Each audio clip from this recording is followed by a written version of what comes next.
Hey, it's Bishop. I just wanted to sit down and give another update for Slasher, the feature film that I'm trying to bring into production.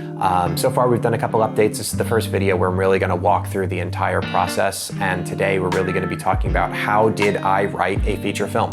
It's my first time doing one, so I thought it would be cool to really sit down and go over the entire process that from how it started to a finished script that's been handed off to the producer. So we're going to break this video into essentially two parts. The first video is going to be focused on how we wrote the script and what that process looked like from start to finish. And the second video will be the editing of the script and how we edited it to get it ready to be presented to the producer. So without further ado, let's jump in and talk about how I wrote my first feature film script. Now, I have never gone to film school. I have not read any books on screenwriting. My entire background is really just coming from the fact that I've always been a writer. I've always enjoyed writing, been writing since elementary school, but the challenge was all of my background is in prose, which is a very different form of writing. Luckily for the past, 3-4 years, I've been producing a bunch of short films, so I've gotten better at writing for film, which is, again, it's a different type of writing, but we'll go over more of the challenges that I faced with that when we get into the editing video. But essentially, the main thing that I wanted to express is I've had a background in writing, which is I think what gave me the advantage of not so much needing so much instruction of how to tell the story, because I've been writing stories for so long. I've written, at this point, about 10 short film scripts. We've filmed about 6 of them. So initially, when me and my wife were coming home from a gig, we kind of toyed around with the idea. We had just watched I don't even remember what the movie was, but we watched a slasher film the night before, and we were just toying around with the idea of what happens if you change Michael Myers or Jason Voorhees into something else. And that really kind of birthed the concept for slasher. And the more that we kind of toyed at it, the more we realized that it was a concept that would do much better over 90 to 120 pages instead of the traditional 15 to 16 that my short films normally are. So what I wanted to really do is talk about what the process looks like for me. How do I take something that's just an idea in my mind and lay it out into a feature film? So for me, there are 2 different ways that you can really go into writing. Some people really like to just sit down and write the story, and it just works for them that way, and they can be cohesive and directioned and get to the end of the story. For me, I work substantially better off of outlines. Having the structure and the organization of something pre-written out really helps me with getting from A to B cohesively, concisely, and with all the right things happening in the right orders. It's like going into the woods and always having those little red markings on the trees. You're moving in the right direction, essentially. And that's what outlines do for me. It keeps me on point and it keeps me focused. And that's how I started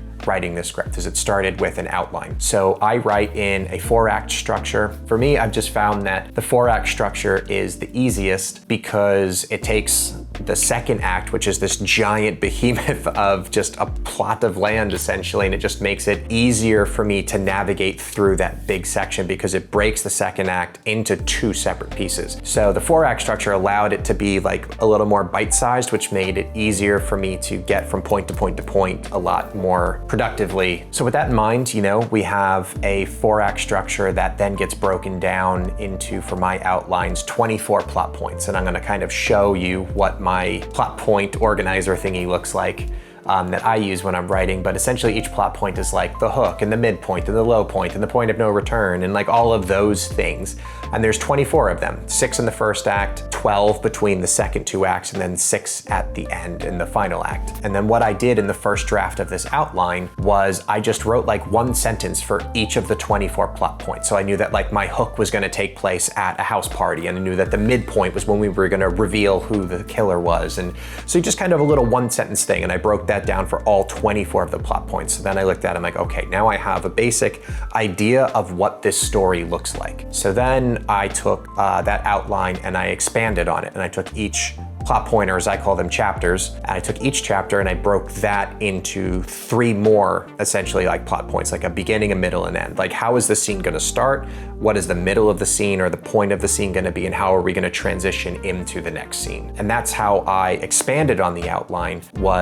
It just really gave me a better idea of how the story was gonna flow, how each scene was gonna move into the next one. And most people probably don't need to be that detailed with their outline, but for some reason, for me, it really helps me flesh out the story in a way that's easier to grasp, which makes the writing process substantially easier. So once I finished the second draft of the outline, now I've got not just 24 plot points, but they all have a beginning, a middle, and an end. I then took that and I sent it off to a couple people to just kind of review and let me know what they thought of the flow of the story itself, the events that took place, and a couple things did come up that I had not thought of. So what you have then is essentially your entire story written. I mean, that outline is everything that I needed to write in my story. So for me, all I was really doing was just expanding on each one of those beginning, middle, and ends. I knew that it's my first feature film, so I probably was not gonna get a ton of funding.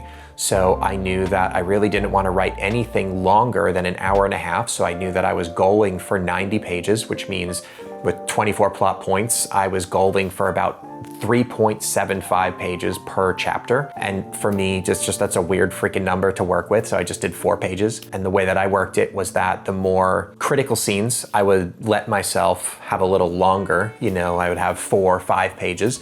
And the scenes that were primarily setups, I would try and keep them a little shorter, 3 1/4, 3 1/2. So that way it balanced out to my first draft when I wrote it, finished at exactly 90 pages, which I wasn't expecting to hit it on the head, but it landed right at 90. So the way that worked for me was I knew if each chapter had to be 4 pages long, then the first page of that chapter was going to be primarily the setup. The second and third page was going to be the bulk of the action that's going to happen in that scene.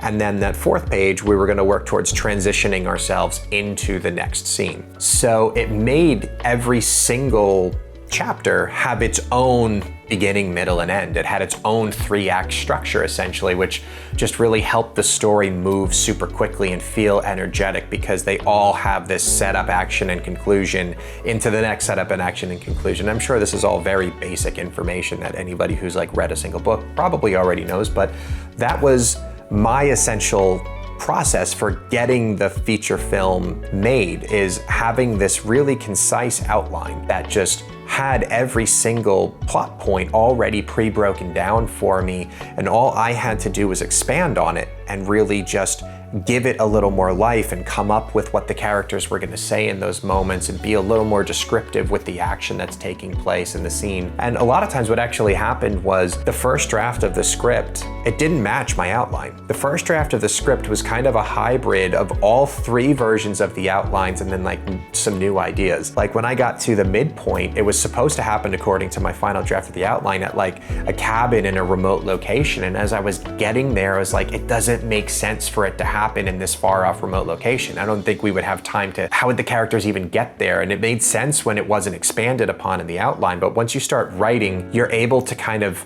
flesh out what these ideas actually are. And even if something like that intense changes, I was able to know where, even with these new changes that I was adding to the story, I knew where it had to get back to afterwards because I had finished my outline. So I knew that we have to still, regardless of where this climactic moment happens, it still needs to lead them getting back to here because this is what I need for the story to continue. And a lot of stuff did change. Like I said, the location of the midpoint changed, which completely changed the way that the midpoint played out. How a character died completely changed because it made more sense to evolve things in a different direction. I completely removed an entire character because it was too much to put into the third act. So as I was writing, I started to connect to the characters, connect to the story, and it just became easier to get a lay of the land and flesh it out. But for me, it was so much easier to navigate off script or off outline because after I finished going off into the woods, I knew where my next road marker was and I knew how to get back onto my path. So that is, the start to finish process of how I wrote the script. It was an outline with 3 different versions, and then that outline allowed me to have all the details I needed to write the story and always be able to reflect back and know how to get back onto the path. So either way, the next video, I'm really gonna dive in a bit deeper on how we took this first draft and how we edited it to make it the best possible representation of the film that it could possibly be, so that when I handed it off to the producer, I felt super confident about it. So we'll see you on the next one, and that will be video number 4, I think. Yeah, video number 4. All right, bye.